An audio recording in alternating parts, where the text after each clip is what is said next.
മണിച്ചിത്രത്താഴ് എന്ന ഒരൊറ്റ സിനിമയിലൂടെ തന്നെ മലയാളികൾ എന്നും ഓർത്തിരിക്കുന്ന ഒരു നടനാണ് ശ്രീധർ. ചിത്രത്തിൽ നാഗവല്ലിയുടെ രാമനാഥൻ എന്ന മഹാദേവനായാണ് നടൻ എത്തിയത്. കന്നഡ സിനിമകളിൽ അഭിനയിക്കുന്ന ഒരു നടനും നർത്തകനുമാണ് ശ്രീധർ.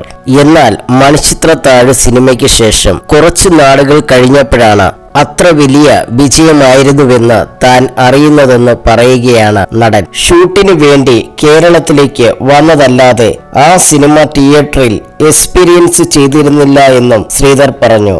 മൂവി വേൾഡ് മീഡിയയ്ക്ക് നൽകിയ അഭിമുഖത്തിൽ സംസാരിക്കുകയായിരുന്നു നടൻ. ആളുകൾ തന്നെ തിരിച്ചറിഞ്ഞ് മണിച്ചിത്രത്താഴിലെ രാമനാഥൻ അല്ലേ എന്ന് ചോദിക്കാൻ തുടങ്ങിയപ്പോഴാണ് ആ കഥാപാത്രത്തിന്റെ പവർ മനസ്സിലായതെന്നും ശ്രീധർ കൂട്ടിച്ചേർത്തു. മണിച്ചിത്രത്താഴ് എന്ന സിനിമ കഴിഞ്ഞ് കുറെ നാളുകൾ കഴിഞ്ഞപ്പോഴാണ് അത്രയും വലിയ വിജയമായിരുന്നുവെന്ന് ഞാൻ അറിയുന്നത്. ഞാൻ ഷൂട്ടിന് വേണ്ടി കേരളത്തിലേക്ക് വന്നുവെന്നല്ലാതെ ആ സിനിമ തിയേറ്ററിൽ എക്സ്പീരിയൻസ് ചെയ്തിരുന്നില്ല. കാരണം ആ സമയത്ത് ഞാൻ കന്നഡയിൽ വളരെ തിരക്കിലായിരുന്നു. യാത്രയും പ്രോഗ്രാമുമായി സമയം ഉണ്ടായിരുന്നില്ല. സത്യത്തിൽ ഞാൻ അന്ന് കേരളത്തിൽ വന്നിട്ട് ആ സിനിമ കാണണമായിരുന്നു. സിനിമയിൽ അഭിനയിക്കുക മാത്രമാണ് ഞാൻ ചെയ്തിട്ടുള്ളൂ. കുറെ നാൾ കഴിഞ്ഞാണ് മണിച്ചിത്രത്താഴ് ഞാൻ കാണുന്നത്. സിനിമ ഇറങ്ങി മാസങ്ങൾ കഴിഞ്ഞിട്ടും ഞാൻ എവിടെ പോയാലും ആളുകൾ എന്നെ തിരിച്ചറിഞ്ഞ് അടുത്തേക്ക് വന്ന് സംസാരിക്കാൻ തുടങ്ങി. മണിച്ചിത്രത്താഴിലെ രാമനാഥനല്ലേ എന്നാണ് അവരൊക്കെ